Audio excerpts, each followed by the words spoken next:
एक बड़ी खबर यह है कि एससीओ घोषणा पत्र पर हस्ताक्षर से भारत ने इनकार कर दिया है। रक्षा मंत्री राजनाथ सिंह ने हस्ताक्षर से इनकार कर दिया है। घोषणा पत्र में आतंक का जिक्र न होने पर यह इनकार किया गया है। सवाल बहुत सारे हैं कि आखिरकार आतंकवाद जैसा मुद्दा एससीओ जैसे मंच पर ना उठाया जाए, इसका जिक्र ना हो, आखिरकार क्या यह चिंता की बात नहीं है क्या?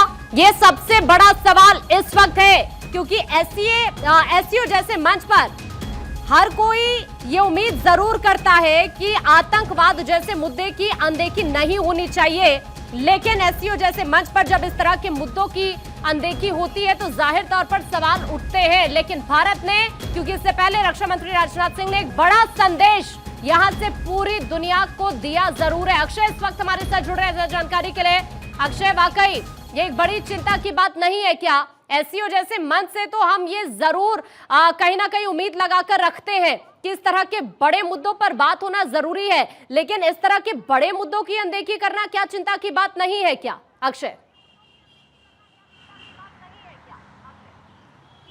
बिल्कुल चिंता की बात है और ख़ास बात यह है कि जब आतंकवाद से दुनिया इस समय कांप रही है, कई देशों में आतंकवाद की विभीषिका वो देखी जा रही है और ख़ास करके जब रक्षा मंत्री राजनाथ सिंह बोल रहे थे, उन्होंने साफ तौर पे कहा कि दोहरा मापदंड नहीं अपनाया जाना चाहिए। आतंकवाद के खिलाफ सबको एकजुट होकर के कार्रवाई करनी चाहिए।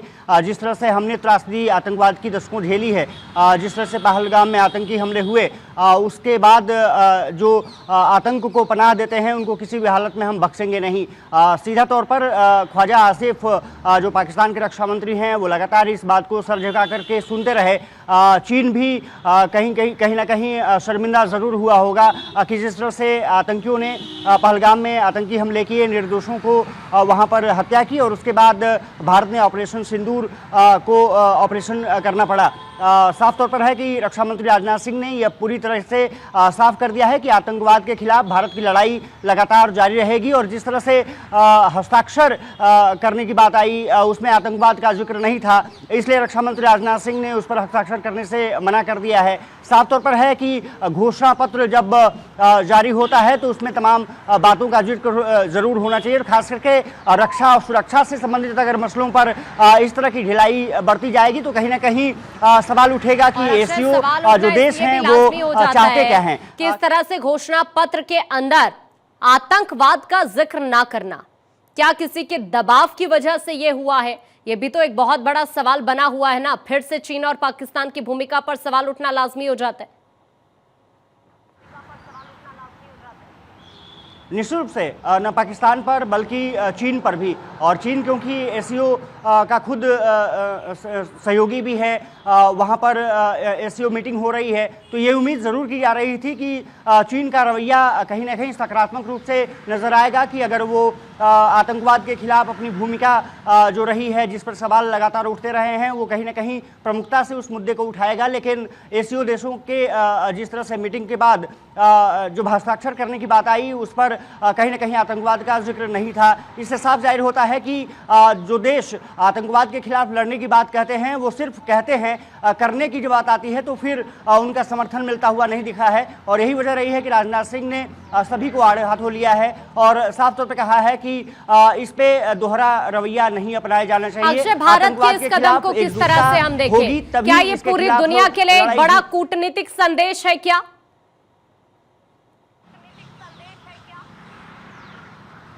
बिल्कुल संदेश है और संदेश ये सिर्फ कुछ देशों के लिए नहीं है, सभी देशों के लिए है कि आतंकवाद के खिलाफ अगर लड़ाई लड़नी है तो सभी को एक साथ एकजुट होकर के लड़ाई लड़नी होगी, तभी इस विभाजनकारी नीतियों के खिलाफ हम विजय हासिल कर पाएंगे। और साफ तौर पर है कि धर्म पूछ करके हत्या की जाती है, आतंकियों द्वारा हत्या की जाती है। बाकायदा राजनाथ सिंह ने उसमें द रेजिस्टर फ्रंट का नाम लिया, अलकायदा का नाम लिया, जो कि यूनाइटेड नेशंस की आतंकियों की लिस्ट में शामिल है। अब ये साफ तौर पर बताता है कि भारत की जो भूमिका है वो आने वाले समय में और बढ़ने वाली है और ये जरूरी हो जाता है कि हर मंच पर भारत आतंकवाद के खिलाफ लड़ाई को एक सुर में लड़ने की कोशिश करेगा और वहां पर जरूर ये माना जा रहा है कि आवाज उठाई जाएगी। प्रधानमंत्री नरेंद्र मोदी का आपने देखा होगा 3 देशों की यात्रा पर गए थे, वहां भी आतंकवाद का मुद्दा उठाया गया था।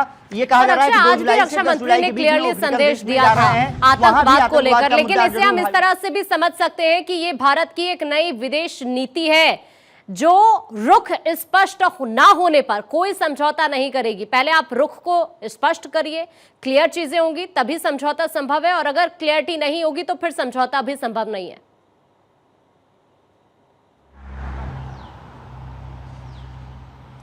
देखिए, यही वजह रही है कि पाकिस्तान के रक्षा मंत्री ख्वाजा आफरीदी से मुलाकात तक नहीं की, बात तक नहीं की, और ये एक साफ संदेश पाकिस्तान को है कि अब किसी भी हालत में आतंकवाद को बर्दाश्त नहीं करेगा भारत। उसके खिलाफ जो भी कार्रवाई करनी होगी किया जाएगा, और जिस तरह से ऑपरेशन सिंदूर चलाया गया था, ज़रूरत पड़ी तो ऐसे ऑपरेशंस लगातार जारी रहेंगे। ये एक साफ संदेश पाकिस्तान को भी है, चीन को भी है, एशियो देशों को भी है, और हस्ताक्षर न करके भारत ने ये अपनी जो भूमिका है वो भी स्पष्ट कर दी है कि आतंकवाद के खिलाफ किसी भी कार्रवाई में भारत आगे है। उसके खिलाफ एशियो देशों को एकजुट होना पड़ेगा, अन्य देशों को एकजुट होना पड़ेगा, और उसके खिलाफ लड़ाई लड़नी होगी। तभी ये जो विभाजनकारी तत्व हैं उनको रास्ते से हटाया जा सकता है, जो देशों में शांति है स्थापित की जा सकती है। अगर आतंकवाद ऐसे ही उभरता रहेगा और जो देश खास करके पाकिस्तान, जिसमें कि आतंकी जो टेररिज्म जो कैंप है लगातार वहाँ पर अभी भी सक्रिय हैं, ऑपरेशन सिंदूर करने के बावजूद भी खबरें आ रही हैं कि वहाँ पर एकजुटता एक बार फिर से बनाने की आतंकियों की कोशिश जारी है। पाकिस्तान उसमें भरपूर सहयोग कर रहा है। ऐसे में ज़रूरी है कि पाकिस्तान को हर मोर्चे पर जो बेनकाब किया जाए, साथ ही साथ आतंकी घटनाओं के साथ साथ जो एक सहयोग रखना है भारत को, उसको अन्य देशों के साथ साझा करना होगा, और बताना होगा कि आतंकवाद के खिलाफ लड़ाई सिर्फ एक देश मुद्दों पर हम स्टैंड ले रहे हैं। ये यहाँ से एकदम क्लियर हो रहा है भारत के रुख से, और भारत ने ये भी क्लियर कर दिया है कि यस मैन की भूमिका हम नहीं निभाएंगे। अक्षय, अभी के लिए आपका शुक्रिया ये पूरी जानकारी साझा करने के लिए।